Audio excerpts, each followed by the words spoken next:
welcome to my channel. My name is Annie, and in this video I am doing part 3 of my report card for Stephen King's Night Shift. In part 1 I talked about the first 4 stories in the collection, which included Jerusalem's Lot, Graveyard Shift, Night Surf, and I Am Doorway. In my last video I did the next 4, which included The Mangler, The Boogeyman, Gray Matter, and Battleground. And in this video I will be talking about the next 4 stories in the collection, which include Trucks, Sometimes They Come Back, Strawberry Spring, and The Ledge.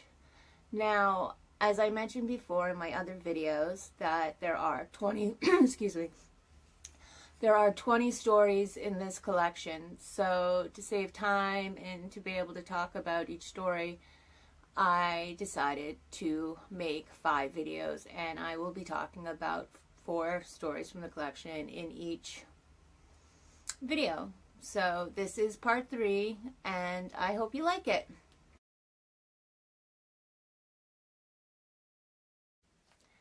The first story in this video from Night Shift that I'm going to be talking about is a story called Trucks.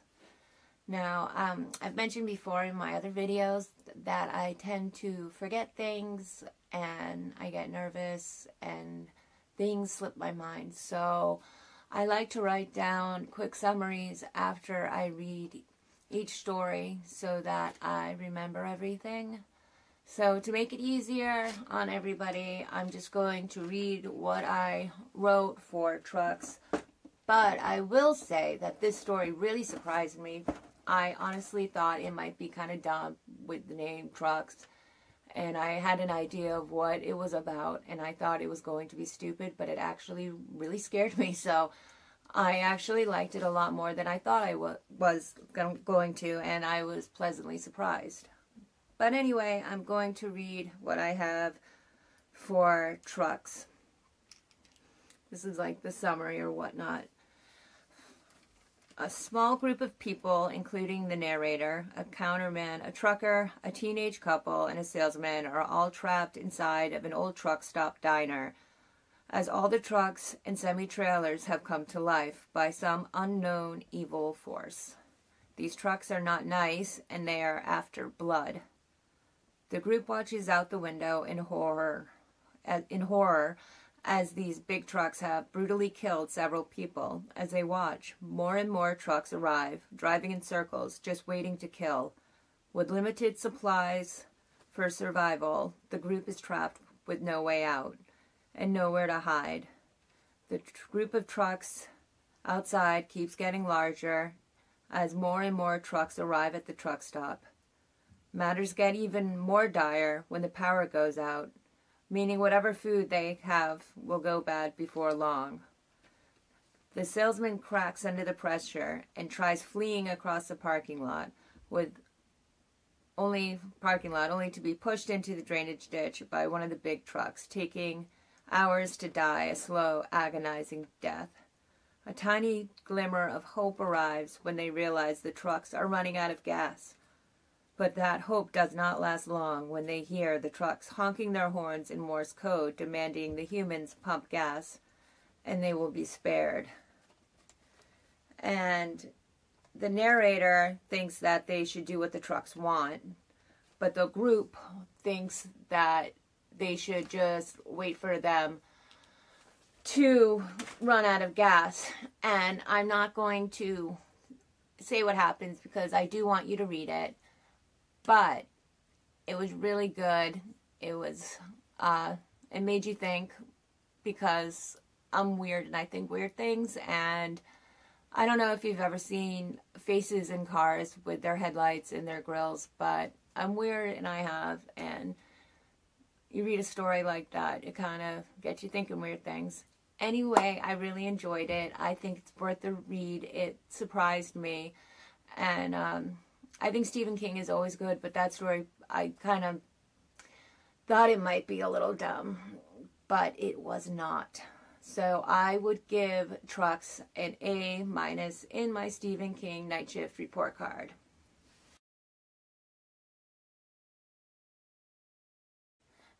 The next story that I'm going to be talking about is a story called Sometimes They Come Back. And it's about an English teacher named Jim Norman, who has just taken the job as the English teacher at the school, and he is responsible for the 7th period class called Living with Lit. And it's filled with all kind of like the bad kids, the ones who get in trouble all the time, the juvenile delinquents, what have you. And he doesn't like it because he knows the kids don't care and aren't passionate about learning like some of the kids in his other classes. So, but he makes do, and it's a really full class. There's 28 kids, I think, in it, and he just does the best he can with it. And the principal of the school lets him know that there's a new student that will be coming and joining his class. And he's pretty upset about it because his class is already full, and he's, like, I'm already full, dude, what the heck. And the principal tells him that one of his students had passed away in a tragic car accident, so there would be no change in the number of students. So this new student arrives, and Jim is really shook because he looks so much like somebody from his past. And this is where we learn about what happened to him as a child, I guess when he was 9 and his brother was 12. Back in the late 50s, a group of greasers, for lack of a better word, a group of greaser kids jumped them as they were headed to the library to return an overdue book, and they were trying to get money from them, and all Jim had was 4 cents, and they end up, harassing them, and his older brother, he sees that they're dangerous, and he tells his little brother to run and get away. And as Jim is running away, he sees the greaser kids stabbing his brother to death. And so he's had nightmares about this, and it's obviously really haunted him because it's very traumatic. So this kid looks like one of the kids that jumped them when they were kids, but he hasn't aged at all. He's still a 16 or 15-year-old kid, where he should be, in his late 30s. So he thinks this is weird, but he thinks he's just maybe cracking up, and it seems it's impossible. So he doesn't, take it seriously. And then he gets the news that another student is going to be joining his class, and, same thing. And come to find out that another student has this random accident and dies.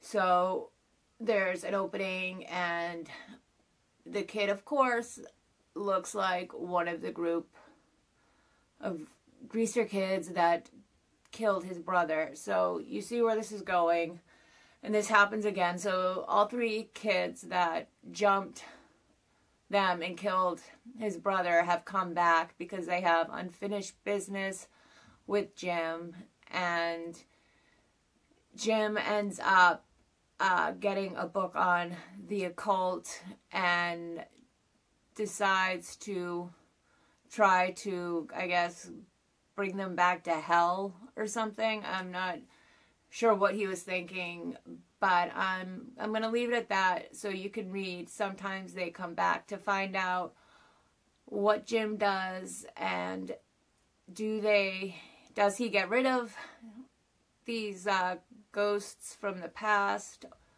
or does he open up another door, or does he die? I'm not telling. So you have to read it to find out. I thought it was a pretty good story. I liked it. I like the premise of, I guess, having your past haunt you, was kind of interesting. So I would recommend, and I would give Sometimes They Come Back a B+ for my Stephen King Night Shift report card.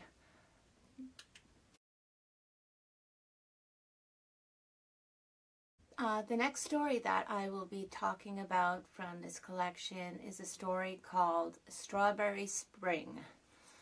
So, if you don't know what a strawberry spring is, it's kind of like an Indian summer. It's an old wives' tale, and in an Indian summer is when summer lingers longer than it usually does. When it's October and it still feels like summer, people might say that it's an Indian summer.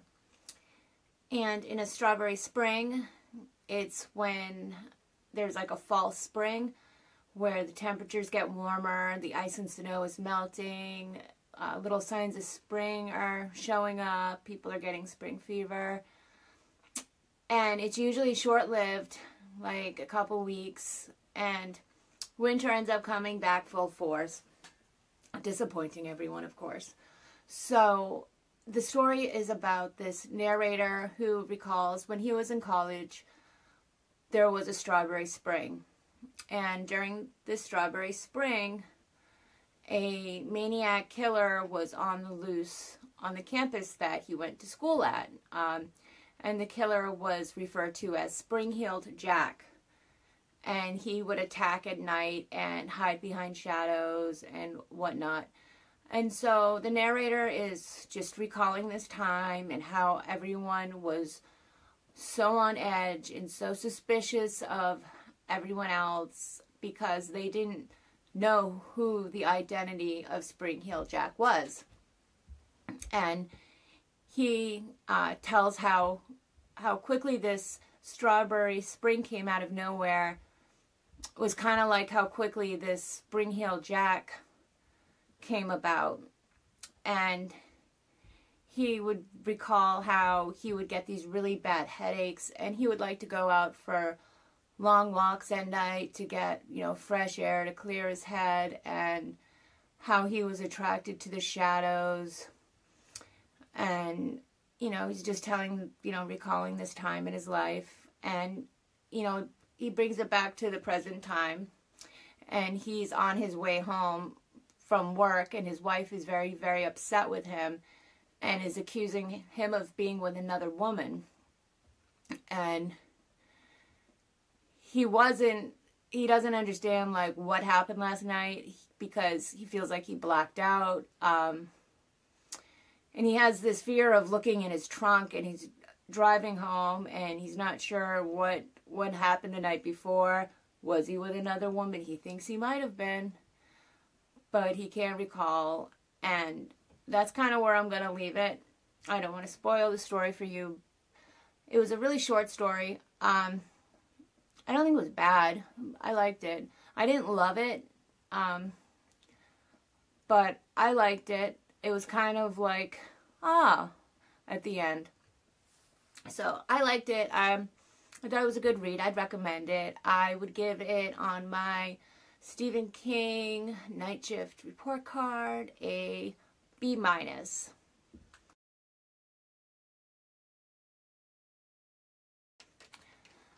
So the last story that I will be talking about in this video is a story called The Ledge. And I'm just going to read you the summary that I wrote so that I don't forget anything, because I feel like I'm going to. So I'm just going to read what I have.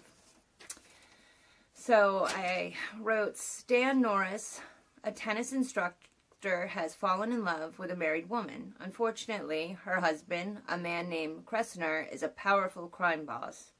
Stan has agreed to meet with him at his penthouse apartment. Kressner offers Stan a wager and shows him a bag of $20,000 and tells Stan that one of his men has taken Stan's car from the parking lot where it was and moved it across town, and he has put a bunch of heroin in the car. So he informs him that's going on, and he wants Stan to walk across the top of his penthouse apartment on the little tiny ledge that goes around the building. And if he does so, he will bring his car back. He can have his wife that Stan's been having an affair with, and he can have the bag of money. If he doesn't do this, he's going to call his guy up, and he's going to frame him and call the cops, and he's going to get busted with these drugs. And I guess there's like a 40-year prison sentence he would be looking at. So 40 years in prison or do what this man wants. It's kind of where this man is at. And so he agrees to do this. And the ledge is only 5 inches wide. And the apartment is located right next to a pond, or a lake, and it's really colder than average there. So it's really colder and windier, and he's got a really thin jacket on, and he's got to deal with these obstacles like pecking pigeons who are very territorial and are not afraid of people at all. And you've got to think he's walking on 5 inches of little ledge, like really, really, really high up. So if anything should happen, if he loses his balance, he's squashed and dead. So it's a lot of anxiety, filled tension going on. But, he makes it. And when he gets back to the balcony, one of Kressner's men are there to greet him with a gun. And he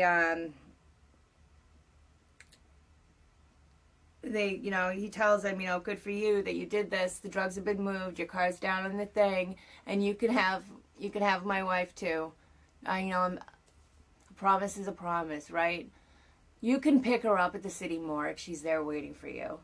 So we find out that the whole time, the crime boss or the mafia boss, whatever you want to call him, has murdered his wife or had his wife killed the whole time she's been dead. So he's been kind of playing this guy.